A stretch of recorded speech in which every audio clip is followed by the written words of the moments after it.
క్రోసూరు మండల కేంద్రంలో ఎన్నికల ప్రచారం నిర్వహించారు. ముందుగా చర్చిలో ప్రార్థనలు చేశారు.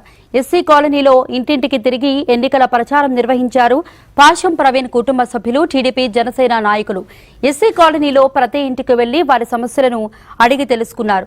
రోడ్లు సరిగా లేవని, తాగునీరు సైతం లేదంటూ తమ సమస్యల్ని చెప్పుకున్నారు గ్రామస్తులు. చంద్రబాబు వస్తేనే సమస్యలన్నీ తీరుతాయంటున్నారు. మరోవైపు పాశం ప్రవీణ్ సమక్షంలో అచ్చంపేట మండల కేంద్రంలో వాగుడ్డు ఎస్టీ కాలనీకి చెందిన 22 కుటుంబాల వారు టీడీపీలో చేరారు.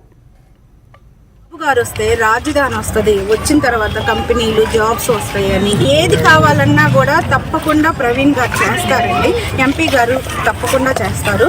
సూపర్ 6 పథకాలు అందరి మహిళల్లోకి బాగా వెళ్తున్నాయండి. అందరూ బాగా స్పందిస్తున్నారు. ముస్లిమ్స్కు సంక్షేమ పథకం కోసము 1000 నుంచి 1500 కోట్లు ఇస్తానని చెప్పారండి, కేటాయించారు. వారికి తోఫా ఇస్తానని చెప్పారు. మహిళల కోసము బ్యాంకు వడ్డీ లేని రుణాలు, వడ్డీ లేకుండా 5 లక్షల రూపాయలు ముస్లిమ్స్ కోసం ఇస్తానని చెప్పారండి. ఇంకా బీసీ వాళ్ళకి 50 సంవత్సరాలకే పెన్షన్ తప్పకుండా ఇస్తానని చెప్పారండి. ఇంత అభివృద్ధి చేస్తూ ఉన్నారు. మనం గెలిపించుకొని సాధిద్దామండి, అభివృద్ధి చేసుకుందాము. జై తెలుగు. ఒక్క గ్రామంలో ప్రతి ఒక్కరికి ప్రవీణ్ గారు కూడా ప్రతి ఒక్కరికి చెప్తూనే వస్తున్నాను, నేను అండగా ఉంటాను అని ప్రతి ఒక్కరికి చెప్తున్నారండి.